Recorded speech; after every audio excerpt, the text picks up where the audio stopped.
আমৃত্যু ভালোবাসি তোকে সিজন 2 পর্ব ৩২, ৩৩, ৩৪, ৩৫। লেখিকা ফারজানা মনি। গল্প পাঠে আমি অরোরা ইসলাম। মিম চুপচাপ গিয়ে আরিফের বাইকের পেছনে বসলো। আরিফ বাইকের লুকিং মিররে দেখলো মিম পেছনে ধরে কোনো রকমে বসে আছে। আরিফ মিমকে ধরে বসতে বলল, কিন্তু মিম কি কম তেরা? বলল, প্রয়োজন নেই, আপনার কাজ আপনি করেন। আরিফ মিমের কথাটি শুনে সামনে তাকিয়ে চোখে সানগ্লাস দিল। হঠাৎ বাইকটি স্টার্ট দেওয়ায় মিম তার ব্যালেন্স ঠিক রাখতে না পেরে আরিফের কাঁধে হুমড়ি খেয়ে পড়ল। মিম ভয় পেয়ে আরিফের কাঁধে এক হাত দিয়ে শক্ত করে চেপে ধরেছে। আরিফ লুকিং গ্লাসে মিমকে এক নজর দেখে মুচকি হাসল। একটু খোঁচা মেরে বলল, গরিবের কথা বাসি হলে ফলে। মিম মুখ বাঁকিয়ে অন্যদিকে ফিরে আসে। আরিফ তা দেখে আরেক দফা হেসে বাড়ির উদ্দেশ্যে রওনা হলো। সারা রাস্তা মিম আর কিছুই বলেনি। মাহমুদা খানের সময়টা আজ বড্ড বেশি ভালো লাগছে। নিজের বাপের বাড়ির পরিবারের সাথে সময় কাটাতে কার না বেশি ভালো লাগে। দেখতে দেখতে সময় 3টার কাটায়। 5 মিনিট হলো ফিরেছে। এসে টুকটাক সবার সাথে কথা বলে ফ্রেশ হতে উপরে চলে গেছে। মেঘ রুমে ঢুকেই দেখলো আবির মাত্র গোসল করে তোয়ালে দিয়ে চুল মুছতে মুছতে ওয়াশরুম থেকে বের হচ্ছে। মেঘ আবিরকে দেখে কিছুটা থমকে গেছে। তাকিয়ে আছে এক অদ্ভুত মোহমায়াময় দৃষ্টিতে। আবিরের গালের হালকা ভেজা ভেজা ছোট ছোট চাপ দাড়িগুলো মেঘকে যেন আরও কাছে টানছে।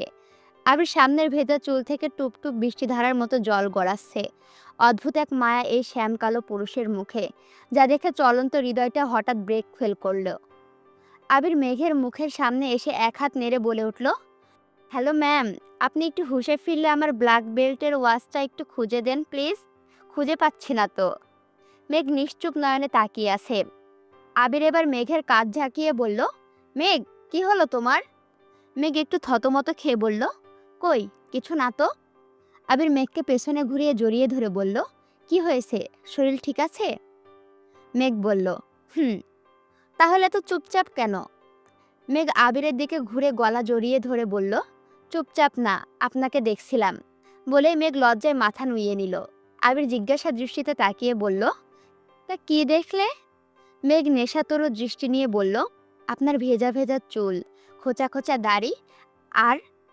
আবির বলল, আর? মেঘ লাজুক কণ্ঠে বলল, আর আপনার মায়াবী মুখশ্রী। আবির হাসল। মেঘের দুগালে হাত রেখে আবির কপালে চুমু দিয়ে মজার সুরে বলল, যাক, জীবনে আর যাই করি না কেন, বউকে তো পাগল করতে পেরেছি। ধন্য, এ জীবন ধন্য। মেঘ লজ্জায় আবিরের বুকে মুখ লুকালো। হঠাৎ মেঘের কানে মিমের ডাক আসতেই মেঘ আবিরের বুক থেকে মাথা তুলে বলল, আমি নিচে যাচ্ছি, আপনিও আসুন। বলে মেঘ হন্তদন্ত হয়ে ছুটে গেল। আবির মেঘের যাওয়ার পানে তাকিয়ে আছে। আবির জানে তার প্রেয়সী মাঝে মধ্যে এমন পাগলামি করে, তাই একটু মুচকি হেসে আলমারি থেকে জামা কাপড় পরে রেডি হয়ে নিচ্ছে। ফুপিদের বাড়ি পৌঁছে দিয়ে এবার একটু রাকিব আর রাসেলের সঙ্গে দেখা করতে যাবে সে। অনেক দিন হলো অফিসের বাইরে তাদের আড্ডা দেওয়া হয় না। মেঘ নিচে গিয়ে দেখল আজকে কেউই দুপুরে খাওয়ার পর রুমে রেস্ট নিতে যায়নি। সবাই মাহমুদা খানের সাথে আড্ডায় ব্যস্ত। মেঘও সেখানে সামিল হলো। মেঘ আর বন্যা মাহমুদা খানের দুই পাশে বসে আছে। মিম এসে বলল, দেখি দেখি, একটু সাইড দাও, আমিও ফুপির কাছে বসতে চাই। সব আদর কি তোমরাই খাবে? পাশ থেকে আরিফ আস্তে আস্তে বলে উঠল, আমার বউ হয়ে যাও, সারা জীবনের মতো আমার কাছে রেখে দিব, আমার মায়ের আদর খাবে। কিন্তু মিম মনে হয় তা শুনতে পায়নি, আর শুনতে পাবেই বা কি করে। এত মানুষের ভিড়ে আরিফ তো কথাটা আস্তে আস্তে বলেছে যেন কেউ শুনতে না পায়। মেঘের নজর সিঁড়ির দিকে পড়তে লক্ষ্য করলো আবির নামছে। ব্ল্যাক প্যান্টের সাথে একটা হোয়াইট টি শার্ট, চুলগুলো জেল দিয়ে সেট করা, হাতে একটা ব্ল্যাক ওয়াচ, চোখে সানগ্লাস এঁটে ফোনে কথা বলতে বলতে নামছে। মেঘ কিছুক্ষণ একদৃষ্টিতে তাকিয়ে আছে। তার মন আজও পুরোনো দিনের মতো একটাই গান গেয়ে উঠল, দৃষ্টিতে যেন সে রাজপুতিন, খুন হয়ে যায় আমি প্রতিদিন, নাম ধাম জানি না তার কিছু, তবু নিলাম আমি তার পিছু, কালো সানগ্লাস চাই কেন এত সুখ, হে যুবক। আমি কিন্তু গান গাইতে পারি না, তারপরেও গাইছি শুধুমাত্র তোমাদের জন্য। বুঝছো ব্যাপারটা? মাহমুদা খানের কণ্ঠে মেঘের ঘোর কাটল। মেঘ নিজের মাথায় নিজে থাপ্পড় দিয়ে বলল, তুই কি আর মানুষ হবি না? বন্যা মেঘের দিকে তাকিয়ে বলল, কিরে তোর আবার কি হলো? মেঘ বলল, কই কিছু না তো। তুই আমার থেকে কথা লুকাচ্ছিস কেন মেঘ? তোকে আমি ছোটবেলা থেকে চিনি, সত্যি করে বল তো, তুই কি আমার ভাসুরকে দেখে আবার ক্রাশ ট্রাশ খাইছিস নাকি? মেঘ একটু ভাব নিয়ে বলল, আমার জামাইকে দেখে ক্রাশ খাবো না তো তোকে দেখে ক্রাশ খাবো? ইতোমধ্যে আবির নিচে নেমে এসেছে। মালিয়া খান বলে উঠল, কিরে, কোথাও যাচ্ছিস নাকি? আবির বলল, জি আম্মু, রাকিব রাসেলদের সাথে দেখা করতে যাব। মাহমুদা খান আবিরকে বলল, রেডি হয়ে এসেছিস, ভালো হয়েছে। মেঘ, বন্যা ও মিম সবাইকে আমি আজকে আমাদের বাড়িতে নিয়ে যেতে চাই, সাথে তুইও চল, কয়েকটা দিন ওই বাড়ি থেকে অফিস করিস। আবির কয়েক মিনিট চুপ করে থেকে বলল, ফুপি, তুমি বন্যা আর মিমকে নিয়ে যাও, মেঘকে নিয়ে আমি বৃহস্পতিবার চলে যাব। জানাই তো ওর শরীর ভালো না। মিম বলে উঠল, না ভাইয়া, আমরা মেঘ আপুকে ছাড়া কোথাও যাব না, আমরাও বৃহস্পতিবারই যাব। এবার মনে হয় বন্যা ও একটু সাহস পেল, বলে উঠল, ফুপি আম্মা, আমরা মেঘের সাথে একেবারেই যাই। মালিয়া খান উঠে গিয়ে আবিরের কান টেনে ধরল, বলল, বাড়ির খুব বড় কর্তা হয়ে গেছিস তাই না? আমার ভাইজানের ওপর দিয়ে যাচ্ছিস। আবির উফ শব্দ করে উঠলেন, আমি আসার সময় আব্বু চাচুর সঙ্গে কথা বলে এসেছি। আবির মাহমুদা খানকে বলল, ফুপি, মেঘ আমাকে আগেই জানিয়েছিল যে তুমি ওদের নিতে এসেছো এবং বাকি সবাইকে শুক্রবারে যেতে বলেছো। আমি তাই আসার সময় আব্বু চাচুর সাথে এই ব্যাপারে কথা বলে এসেছি। তারাও আমার সাথে একমত। তারাও চাই ওরা বৃহস্পতিবার যাক আর বাকিরা শুক্রবারে পৌঁছে যাবে ইনশাল্লাহ। মাহমুদা খান কিছুটা মন খারাপ করে বলল, ঠিক আছে, তাই হবে। আবির উঠে গিয়ে মাহমুদা খানের সামনে ফ্লোরে হাঁটু গেড়ে বসে মাহমুদা খানের হাতটাকে তার নিজের হাতে নিয়ে শীতল কণ্ঠে বলল, প্লিজ ফুপি, মন খারাপ করো না। বৃহস্পতিবার ওদেরকে নিয়ে আমি সকাল সকাল পৌঁছে যাব। ইদানিং অফিসের কাজে আমি প্রচুর ব্যস্ত থাকি। এই সময় মেঘকে নিয়ে আমি আর একটু বাড়তি কোনো টেনশন করতে চাই না। প্লিজ একটু বোঝার চেষ্টা করো। মাহমুদা খান মুখে হাসি এনে বললেন, ঠিক আছে বাবা, তুই কিন্তু বৃহস্পতিবার ওদেরকে নিয়ে সকাল সকাল চলে যাবি, আমাকে যেন বারবার কল দিতে না হয়। আবির হাসল। পেছন থেকে আরিফ মাহমুদা খানের কাঁধে হাত রেখে বলল, আম্মু, তুমি একটুও টেনশন করো না, ভাইয়া যদি যেতে লেট করে আমি নিজে এসে ওদেরকে নিয়ে যাব। এই পর্যায়ে সকলে একটু হাসলেন। আবির ও মাহমুদা খান উঠে দাঁড়ালো। মাহমুদা খান সবার কাছে গিয়ে বিদায় নিয়ে এবার রওনা হলো। আবিরও যাচ্ছে তাদের পৌঁছে দিতে। অবশ্য মাহমুদা খান অনেকবার আবিরকে মানা করেছে, কিন্তু আবির শুনতে নারাজ। আরিফও একে একে সবার থেকে বিদায় নিয়ে মিমের কাছে গেল।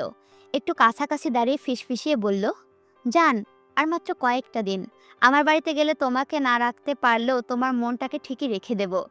মিম মুখ বাঁকিয়ে অন্যদিকে তাকিয়েছিল। আরিফের এসব ফাজলামো কথা শুনে রাগি রাগি লোক নিয়ে আরিফের দিকে তাকালো। আরিফ মিমের দিকে তাকিয়ে চোখ মেরে বলল, লাভ ইউ।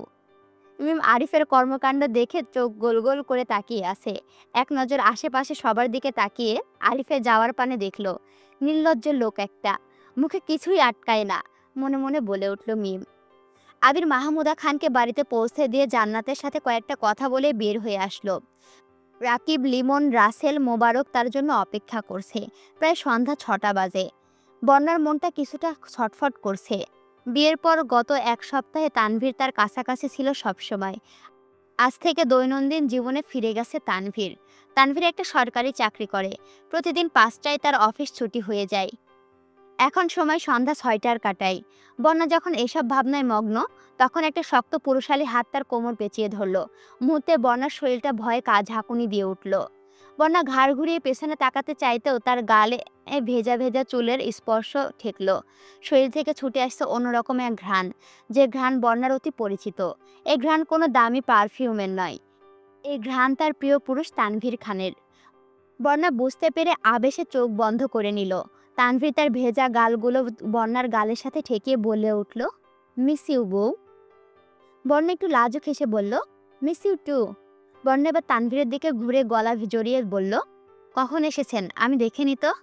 তানভীর মুচকি হেসে বলল, তুমি রান্নাঘরে ছিলে। বন্যা বলল, ওহ, এবার ছাড়েন, চা বা কফি আনবো। তানভীর বলল, না, আমি বের হব একটু, আবির ভাইয়া অপেক্ষা করছে। বন্যা বলল, ঠিক আছে। তানভীর বলল, বন্যা শোনো। বনু কই? রোমে আছে হয়তো। বনুর একটু খেয়াল রেখো, মেয়েটা একটু বেশিই চঞ্চল। জানি ভাইয়া একাই এনাফ বনুর জন্য, কিন্তু আমার ভাইয়ার অনুপস্থিতিতে সারাক্ষণ তোমার সাথেই থাকতে হয়। বন্যা তানভীরের বাহু জড়িয়ে কাঁধে মাথা রেখে বলল, আপনি নিশ্চিন্ত থাকুন। তানভীর হেসে বন্যার কপালে গভীর চুমু এঁকে দিয়ে বলল, আমি আসছি। বন্যা বিদায় জানালো। এবার বন্যা মেঘের রুমে গেল। ননদিনী, আসবো?